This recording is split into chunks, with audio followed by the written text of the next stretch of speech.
Charles Bell's grave is right at the end of the runway of Leeds Bradford Airport.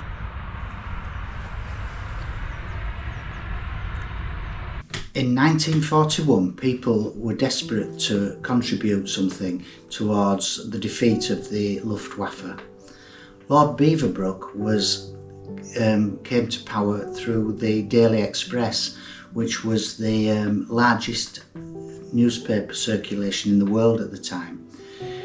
He came up with the idea of the Spitfire Fund, which was to help raise money to build aircraft.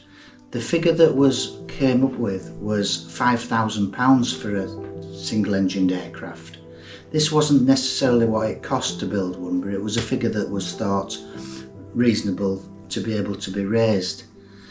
Now, one was raised called W.E. Leyland, City of Leeds, and this aircraft was aircraft number P8161, made at Castle Bromwich in Birmingham. Spitfire P8161 was a Mark II-A Spitfire, and it first flew on the 9th of March 1941. It was destined for 603 Squadron up at RAF Turnhouse in Scotland, which is now Edinburgh Airport. But from the factory it was flown down to RAF Cosford, where it undertook some further works before it was going to be ferried up to Scotland. Charles Edward Bell lived in Shipley, which is only a few miles away from Leeds Bradford Airport, which in 1941 was called Yeadon Airport. Now he'd joined the Royal Air Force Voluntary Reserve. The Royal Air Force Voluntary Reserve was set up in 1936 to help the RAF in case there was another war. The RAF already had another reserve in the Royal Auxiliary Air Force, but the Royal Air Force Voluntary Reserve was set up to supplement the Royal Auxiliary Air Force. Now, during World War II, the Royal Auxiliary Air Force was pretty much used up. All the pilots were used up into the RAF, so the Royal Air Force Voluntary Reserve became the main way in to the RAF for people. These were civilians, and they had undergone training by an RAF instructor who had served for 4 years in the RAF as a pilot.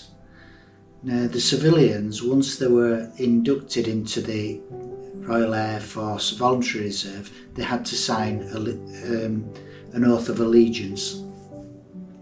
On the 14th of May 1941, Sergeant Bell was tasked with taking the Spitfire P8161 from RAF Cosford in Shropshire up to RAF Turnhouse, which is now Edinburgh Airport. Now, the route took him fairly near his hometown, probably about 10-15 miles away. So he was very close to his hometown when he actually came down in mist, and he hit high ground at a place called Wolfstones near Colne. Shall we go have a look and see what this sort of ground is like?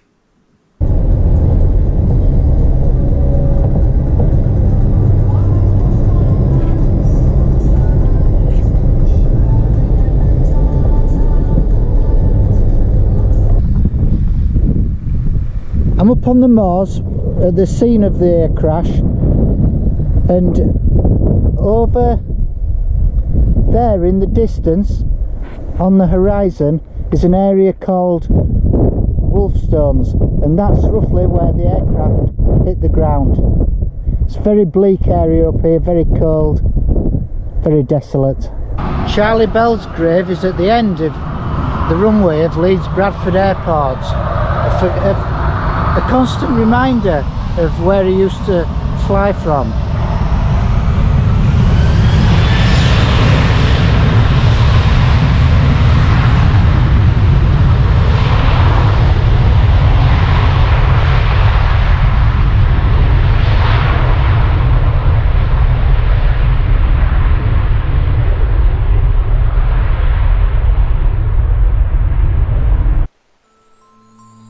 thanks for watching. I'm just starting out making these videos, so if you could subscribe, I'd really appreciate your support.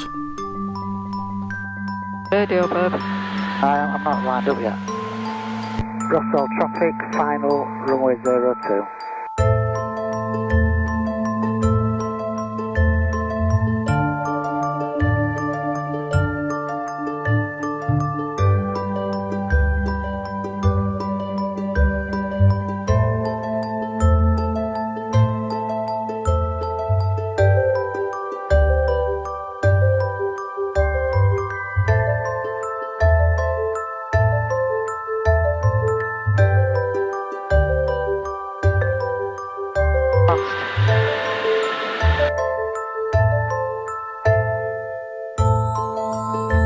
Okay. Lovely. Make sure I get over them trees. Read it off, that's it.